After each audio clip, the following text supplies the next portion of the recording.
Hey everyone, recently JP just announced the latest information in regards to part 1 of the Overlord crossover. The two characters on the first part of the banner are going to be Shaltir and Albedo. Jumping right into it, Albedo's slots are 6-star physical, 5-star defense, and a 4-star physical or 4-star defense. Not terrible slots. For her skill, it increases her arts by 30, and if she's above 70% health, it increases her arts by 60 instead, with a CT of 12 seconds. Definitely a really good source of arts gen. Around 5 arts per second from her skill alone. Not bad. As for her arts, it does 23,000 dark damage physical, and it permanently increases all allies' damage and damage resist by 10%, up to 30%. Definitely a really unique art. The damage buff is pretty okay, nothing to get too excited over, but on the other hand, the damage resist buff is insane. She's able to provide everyone with a passive 30% damage resist buff for the entire game, always being active, which is really beneficial for taunt tanks like Thetis or Miranda. It's basically the equivalent to having an Adamus gear active on the entire team the entire game, which is quite strong and will be crazy for survivability. As for her true arts, it does 42,000 dark damage physical, and for 30 seconds, it increases all allies' physical resist by 20%, and all allies get a damage barrier of 10,000 damage. This is also a pretty interesting true arts, because it's basically a stronger version of Sistina and Vittoria's art, except the shield is 10,000 damage, which is quite hefty, although the 20% physical resist hurts it slightly since it won't be as effective against magic bosses, but it's still a lot in comparison to Sistina's 3000 damage negation and Vittoria's 2000. For her super arts, it does a whopping 120,000 dark damage physical, and for 10 seconds, she increases her own crit rate by 100%, and all allies damage resist by 60%. This is quite interesting as a super art because it has the high multiplier of 120,000 and crit, but it's also giving the team high damage resist. In a sense, she's basically similar to Sandstone in terms of giving the team damage resist against the enemy.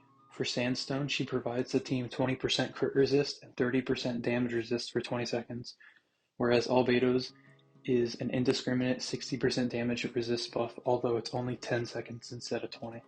If you add all the damage resist buffs that she's giving to the team, she has 30% from her art, 20% physical resist from her true art, and 60% from her super art.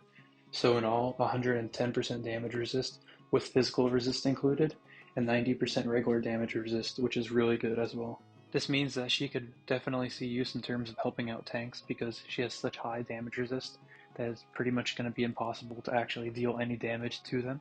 In fact, her true art is quite similar to Nice's in terms of high damage resist for a short time.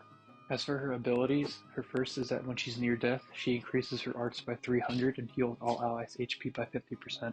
It's pretty mediocre to be honest, although it could help if your team needs a quick shield from her true art or the damage resist from her super art. Her next abilities are Paralyze Resist and Freeze Resist. Those are whatever. Overall, she's a very interesting character, kind of a combination of Vittoria, Sandstone, and Nice, and she makes a pretty general damage resist buffer, which is nice. She not only gives the entire team high damage resist, but she also puts up quite some damage herself.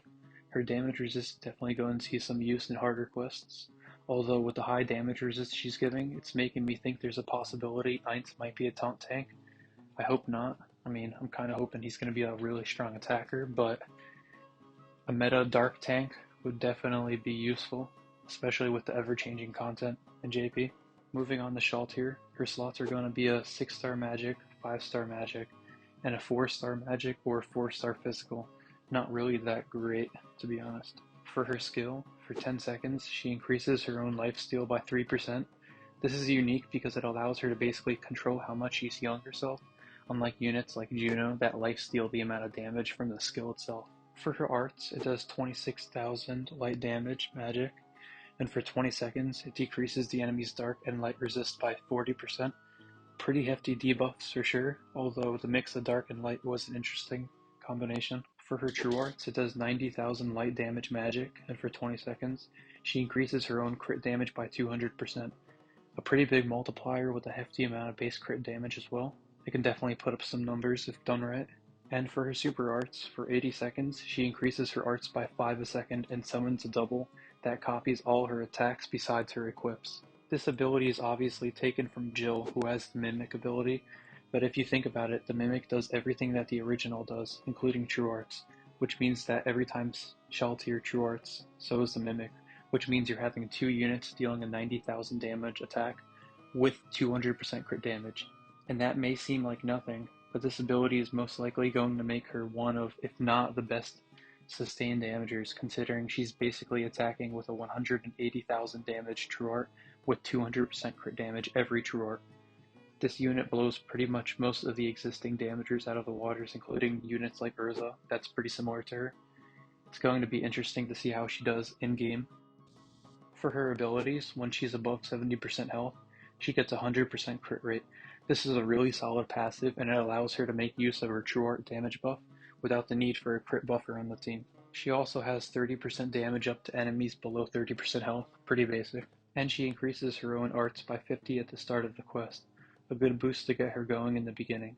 Overall, she's shaping out to be an interesting attacker, especially considering she has the Mimic ability from Jill, and she's definitely going to be putting up some crazy numbers.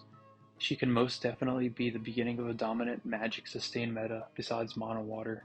There's going to be a 50 paid gem step up to where you can get 18 units and a guaranteed crossover equip as well.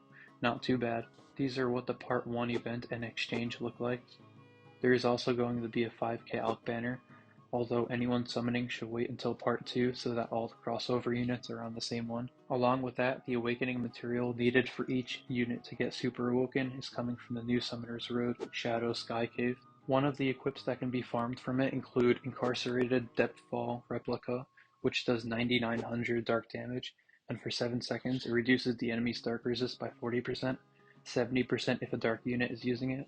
A pretty busted equip for sure, basically a better Nemesis Crow and Luan Umbrella. The other equip is called the Arrangement of Incarcerated Depthfall.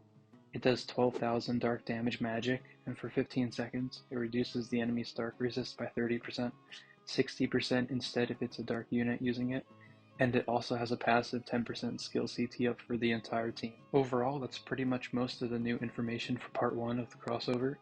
There's quite a few things coming, and the units are looking to be new and refreshing, definitely strong. I still do wonder what Ainz will do considering he's part 2 of the crossover, but anyways, I'll make an update video when the equip info is dropped. Thanks for watching.